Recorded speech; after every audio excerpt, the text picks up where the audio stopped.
All right, hello. We are Dan and Deanna. We are twin flames that met through Jeff and Shalia in Twin Flames Universe. We want to share about the Sunday service by Kanisha. It was on healing poverty consciousness. Several people shared their unique journey. Isaiah and Sage shared theirs. Kanisha shared hers, and a couple other people also shared. And so it's something that is actually a very important part of the ascension journey is healing wealth. Um, Primarily because when you think of God, you know, God's actually very abundant being. God's infinitely abundant. If you're going to draw closer to God, you're going to draw closer to infinite abundance. And so it makes such logical sense, but I realize, looking back at how, like, that's what they talk about in the sermon is programming. I certainly wasn't programmed to think um, that wealth was divine, and that's a little bit what I want to share in this video is my journey with wealth. So, anything you want to say before I dive into that? No, I just love your new laptop, and that's part of Yes. the cool thing about the timing. That's true. Is Dan just got a brand new laptop. And just real quick before you continue, we recently went to Best Buy, and Dan's workplace wanted to pay for him to have a new laptop, right? Is that correct? Yes.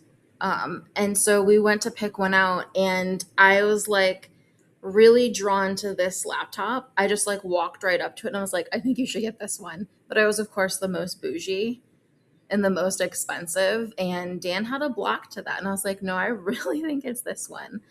And I kind of pressured Dan into getting the nicest, most bougie laptop.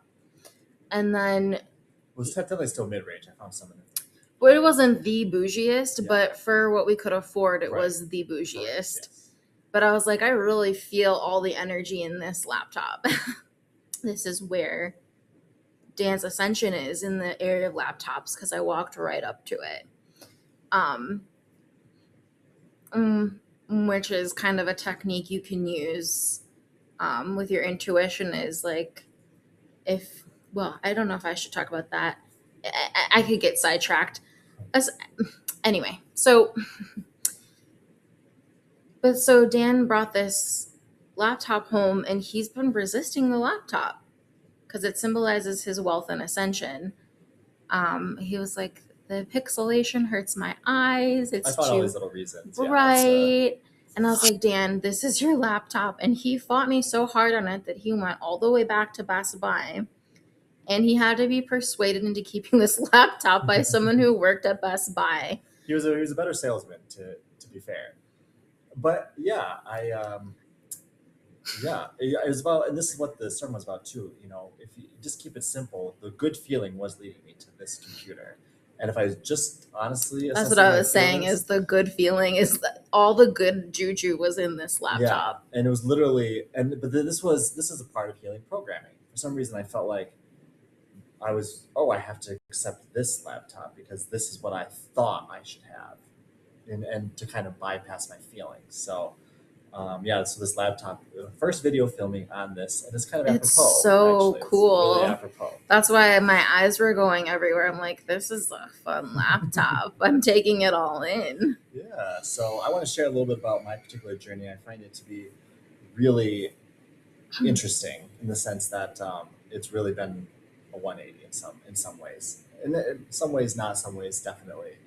When I grew up, I grew up in a fairly middle class, well-to-do, but that wasn't my particular programming coming into this life. I remember thinking, I admired Mother Teresa, and I'm not saying any of these are bad traits. I admired Mother Teresa. I felt literally bad for having all these clothes in my closet. I felt like I should sleep on the floor instead of on the bed. All of these things I genuinely felt. I'm happy to say I've never felt like I should rather sleep on the floor than on the bed. And I tried this many times, and of course it was not very comfortable. I don't think I slept a whole night. I maybe slept part of a night on the floor once. But when I met Dan, no. So when So, well, what I mean when I met Dan, before he moved to Wisconsin, he did not have a car and he was living in a church, right? Mhm. Yeah. And I don't know where your finances were at, but you had just enough money to move to Wisconsin, and that's about it. A little bit more, but not much. Not much. We're Which, skipping ahead a little bit, but yes. oops. But yes. We didn't talk about the flow of this video. We just That's kind of okay. hit record. But yes, I mean, so Deanna's just kind of verifying what I'm saying. It was a trait that basically dictated a lot of my life. Um, but yeah, I pursued that path of simplicity most of my life, even while I recognized, like, well, I knew I liked nice things, but you know, I felt also very critical of wealthy people. I went into social work, and what are you looking at? Oh, Sorry. sorry. I'm just sorry. Fascinated by the new beautiful equipment here. Yeah, lots to explore still. But yeah, I was very critical. That's why I literally, Do we want that light on? The overhead light? I think we're fine. But if you want to, sure. Um, yeah, I felt, I worked with the homeless for many, many years, and it was very, I mean, received a lot from doing that kind of work. I felt very drawn to it. And, but I eventually realized I came, because God does call you to new things. It was towards the end of that experience of running that house that I realized that um, something wasn't adding up, and I started on a more what I would consider new age journey, and new age encouraged wealth and started the pursuit of wealth, and that's where, um, like consciously, but I will be very honest and say I didn't actually discover how to amass wealth until I really applied the teachings of union. I had learned a lot about it, and I improved my finances. Well, I don't very slightly, but as Deanna already attested, not by much. But actually, I was very similar to, Jeff and Slade described this. My heart wanted my woman first, and that was a huge part of my drive. And I really couldn't. Which is natural. Like, Yeah. I think, I don't want to, I don't want to overgeneralize, but I believe most people would prioritize getting their twin flame situation handled, and then that drive for finances would kind of bloom. Because beforehand, I mean, unless it's truly your path to amass a bunch of wealth, Some people do that so they They have that could- nest egg for their twin flame. Actually. but me personally, Dan personally, we both were in complete poverty when we met because our priority was each other. Correct. Yeah. And then once that was handled, then we're like, okay, now we want to support ourselves. It actually feels appropriate to live on our own versus me. I was living with my mom. Dan was living in a church. We're like, how do we? Now it feels good to have our own foundation together, because up until January 2020, we were just solely focused on manifesting each other. Right. But that was actually one of our number one things was healing this. We went to boot camp, and that was the one thing, Jeff actually asked us, what do you want to get most out of this? And You we got chose wealth. that one thing. I said success at the time. I said I came to boot camp to be successful. Well, I was masking though, and as much as I want success, what I really wanted to say is I came up here to be a musician. Okay. So, anyways, I said wealth. But I don't told think the it was truth. necessarily a lie. I also want success, but I also, like, one of the things I didn't say when Jeff asked us what we were wanting to accomplish is I wanted to say that I wanted to focus on music. But in any case, what we said was success and wealth, and that was the theme that which makes perfect sense for Dan particularly because he is a life path 8. And a boot camp essentially showed me all the ways that I was it really helped me to see all the areas I needed to heal in my consciousness in order to have the wealth I desired. And it's greatly informed everything I've done since.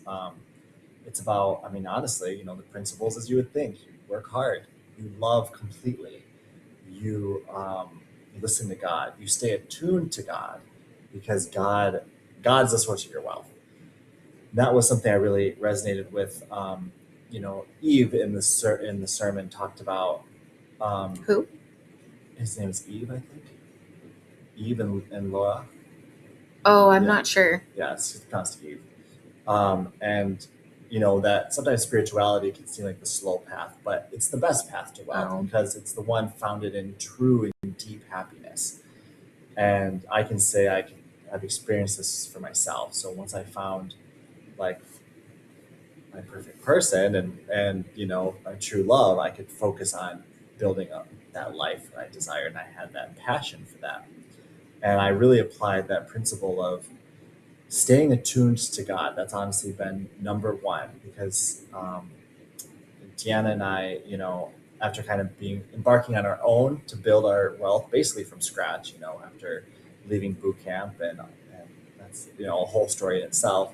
We literally were starting from square one of having basically nothing. You could call it rock bottom. No, it was like giving plasma to eat kind of. Do we want to share that? Yeah, I don't see why not. That's the truth, right? I mean, I don't feel that's the truth. We were giving plasma to buy groceries. We were donating. Okay. Let's just tell the truth. We donated our blood and plasma after boot camp because we were so poor just to afford food. We were living with my mother. And then are we telling the whole story? Just certain bits that I find and relevant. Then we started waiting tables, and then God took us on a journey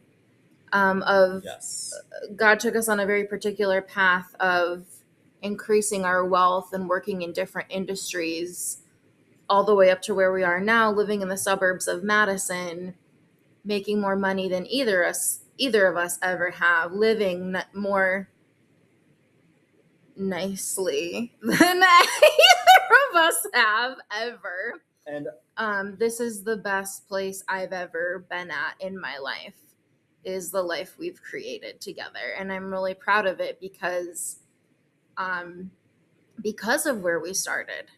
Our story is only so amazing because of where we started. Like Dan said, when we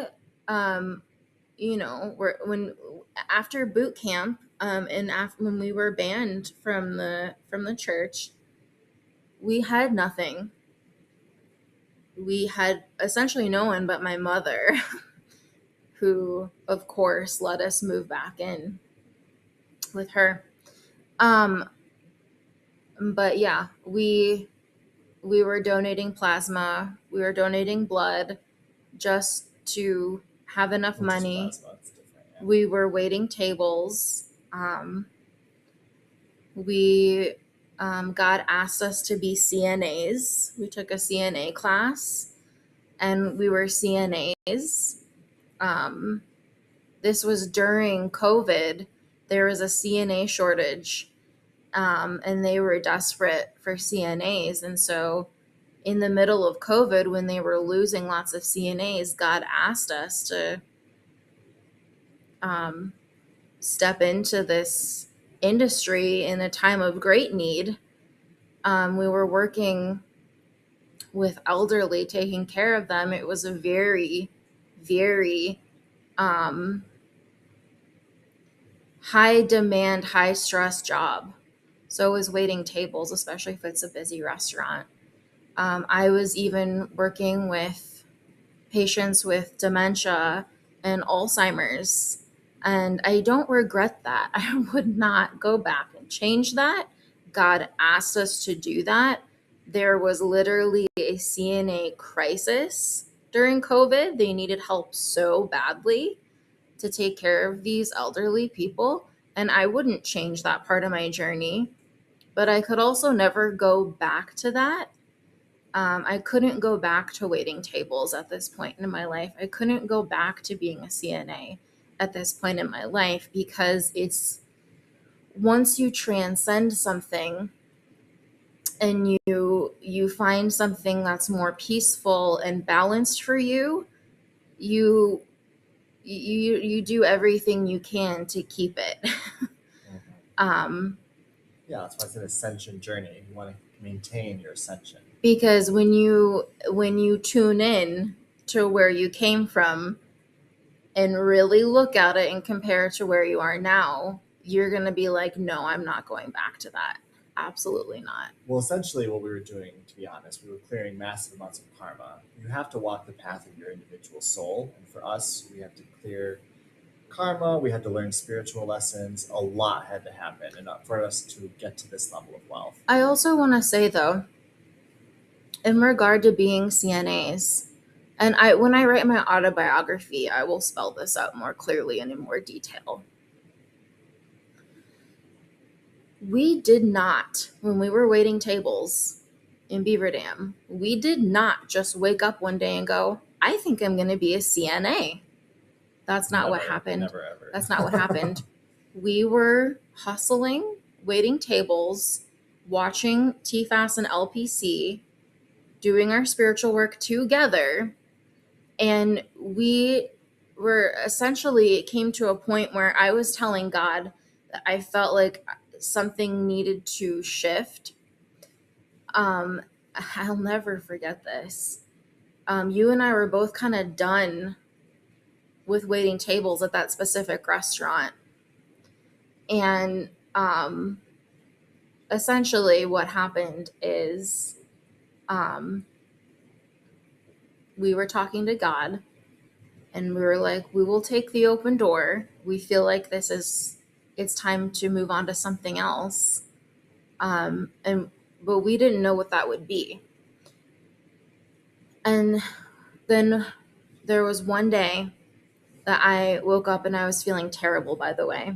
I did not want to go to work, but I decided to go anyway. I was feeling terrible emotionally, spiritually, and physically, but I still put on my makeup, put on my headband. I went into work and I gave it my all. And lo and behold, someone really prominent from Marshfield Medical Center was eating in the restaurant we were working at. And she was so impressed by my service, because she was sitting in my section, that she stopped me and she said, I think you're in the wrong industry. I think you would be perfect in healthcare. Like a more compassionate, heart-based type of job. And I knew it was God. I knew it was God. And she handed me her business card, and I was like, can I bring my fiance Dan with me? Like, cause we were both calling in a job transcendence. And she was like, and I brought Dan over to the table. He was bartending while I was waiting tables, and I brought him over. And she was like, yeah, of course you can both come on board. And it was God through this open door that asked us to be CNAs. And it's partially, like Dan said, clearing karma, but it's also because of our soul design. We're designed to work on children of God. We're very compassionate people. And there was a need in consciousness. This was, like I said, it was during COVID, and they were hemorrhaging CNAs. And so there was kind of a crisis, and God had us go over there. It's also where I learned about dementia and Alzheimer's. Speaking of that, just really quick, they are currently building the first of its kind dementia village right here in Fitchburg, Wisconsin, where Dan and I live right now. Not a coincidence. Another topic for another day, but not yes. a coincidence. But I'll wrap this up because this is not my autobiography. But from donating our blood plasma, living with my mother, working at Applebee's, and then we transcended to working at a nicer restaurant in Beaver Dam, Benvenuto's, then to CNA's. Then we transcended Beaver Dam and we moved up to Baraboo, and that's where we worked a lot of different jobs in Baraboo. We did go back to waiting tables in Baraboo. We did CNA work in Baraboo. We did work in special education where we learned about autism and ADHD. But Baraboo is also where we transitioned into sales. Yes. And so the sermon today, it was just watching it. Dan and I were like, yeah, our story is extremely similar. Well, I mean, and highly unique too. But yeah, sales ended up being our ticket to wealth. But like we couldn't get there without walking our journey. And We had to go through those. And the particularly important thing steps. about Deanna's story is loving completely. And if she hadn't, like she said, that the temptation was to show up that day and I didn't F it, you know. I didn't actually want to go to work that day that I met one of the most prominent leaders of Marshfield Medical Center. I didn't want to go to work that day. I wanted to call in. I felt bad on every level. But I went in and I did my hair and makeup. I had a cute little headband and I loved anyway. And of course, that was the day that the open door was there. That's how it works. That's really important. You have to keep showing up and loving completely, and you have to stay in tune with God for these opportunities. Another story I want to share, the way we got into sales, I had to do a lot of healing work. We ended up transcending CNA work. I know it's an exciting part of the story. I have to write my autobiography. Well, I guess I did a video on this already a little bit, but it was very tempting. I felt I need to go back into social work. I need to do, all these things that I'd done before. And I felt this desire for sales, but I resisted it. And as a matter of fact, I ended up. This is when we were living in Baraboo, Wisconsin. Mhm. Baraboo, Wisconsin is near Devil's Lake. This is a very powerful spiritual place, Devil's Lake. It's actually a mistranslation, and its true name. 7 minutes left for this video. Oh, My videos only let me do half an hour, which is probably long enough for a video, anyways. I just need to write my memoirs. Okay. Okay. But yes, a very powerful spiritual place, and This is when it launched. Go ahead. This is when we were living there, is when I decided to find out Dan's life path number, which was an 8. And once I found that out and communicated to Dan what that meant for him, that changed his entire career trajectory, because he realized that he needed to be focused on money, finances, business, leadership, sales. Because being a life path 8, that is your path. Yes. But this was, my sales career was launched 100% by God, because I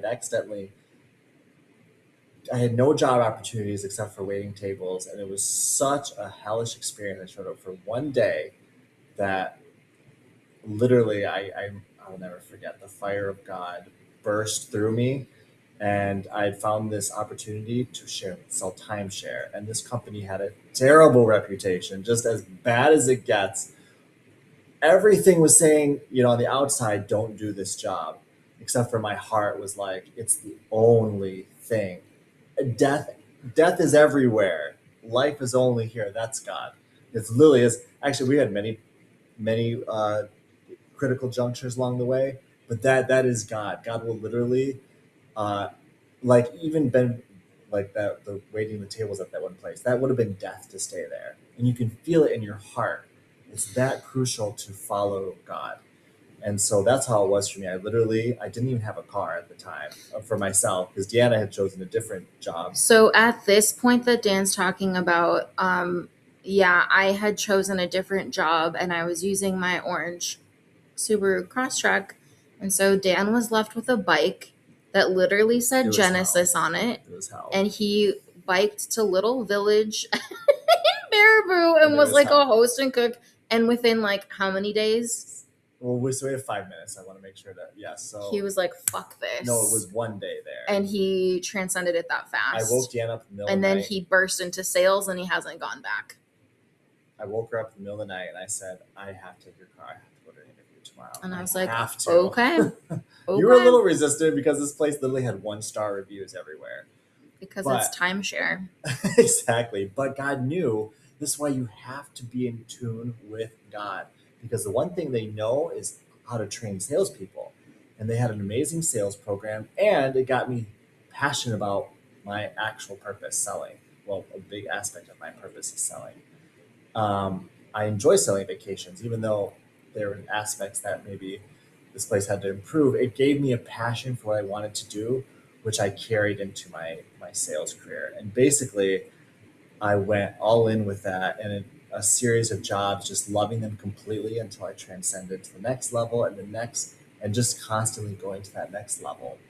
And I'm so grateful because like finding something you love, obviously, like Deanna said, there was areas of resonance at the time for all of these things, but this has been the most enduring of all of them. Is financially and for me passionately, still on my way to my deeper life purpose. But yeah, I think the biggest lesson has been like, I mean, this whole time I was watching Twin Flame Ascension School classes, I was constantly raising my vibration. Because I will tell you this, there are tests along the way. God will see, are you ready for that next level? And ways you can tell, you need to, from my experience, what I did, constantly attune my vibration to God, constantly show up and give my all to whatever God is calling me. And to succeed. God wants you, like Deanna said, actually God does want you to succeed wherever he calls you. And so I chose to show up and succeed everywhere. And that was the only way to get to the next level. That next door opens when you've loved completely. And so, yeah, I think I just want to share that, my gratitude for these teachings that have shown me the way to true wealth. And I will say having your twin flame in your life is a huge wealth magnet because obviously you have your one true love, you have that fills you with so much passion in life, to have that. So that's what I want to say. Do you want to conclude with anything? We have about 2 minutes left. No, just that